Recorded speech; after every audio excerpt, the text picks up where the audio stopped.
The laws that are being put into effect now should help us to see the signs of the time. Help us to recognize that we're living in the end times, when you can get to a place where they're taking prayer out of school, they're altering the actual standard for marriage, where you can begin to see them changing the bylaws for the bathrooms and all of these things. I mean, even the signs with the things like the sinkholes and all of these things that are taking place, that are letting us know things that we never in our lives would imagine would even happen, are taking place.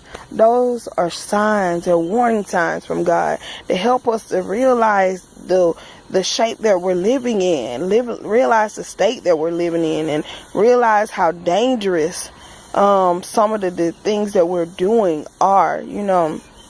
Not bashing anybody. I'm not even making mockery of the way things that people choose. My eyes are open. The Bible tells us that we should watch as well as pray. We can't live in a bubble as hermits, pretending like we don't see. We don't see what's happening. We don't see the arguments and the strife and the confusion that is taking place in the church and in. It's just so much.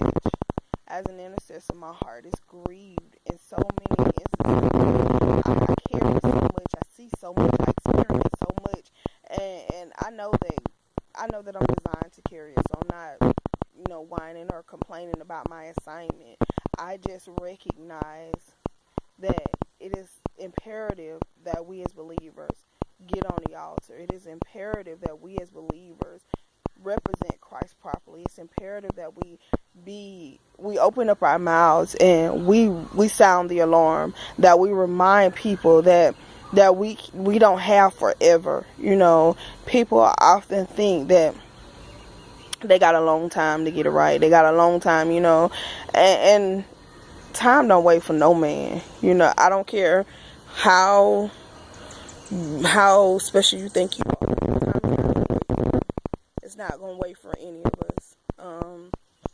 I realize, that we can't waste the days that God give us. We can't waste the opportunities that God give us. When we have the opportunity to say something, to speak a word, to encourage somebody, we have to maximize our moment, because when we don't, and we forfeit that opportunity, and if somebody dies in sin and we did not say what God wanted us to say, and we did not share what He laid on our hearts, then we're going to have to answer for it. A couple of weeks ago, I had a dream, and I don't often share my dreams, because I realized that everybody's not going to be in a place where they can receive what receive from me. I know my name is not established to some people, and I know some people are probably wondering, who do you think you are to share this? But a few weeks ago, God began to minister to me in my dreams, and I woke up so grieved, because He showed me the heart of so many people, and how we were all in a gathering together.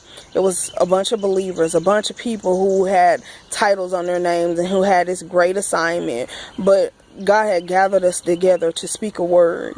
And the people were so caught up in self, they were so caught up in flesh, that they didn't even recognize Him. They missed the move. They missed what He wanted to say to them altogether, because they were too busy trying to get somebody to know, I'm so and so and so. I'm so and so and so. Don't you know who I am? Instead of them seeing the Holy Spirit moving, instead of them recognizing that God wanted to speak, they were caught up in their own vain glory.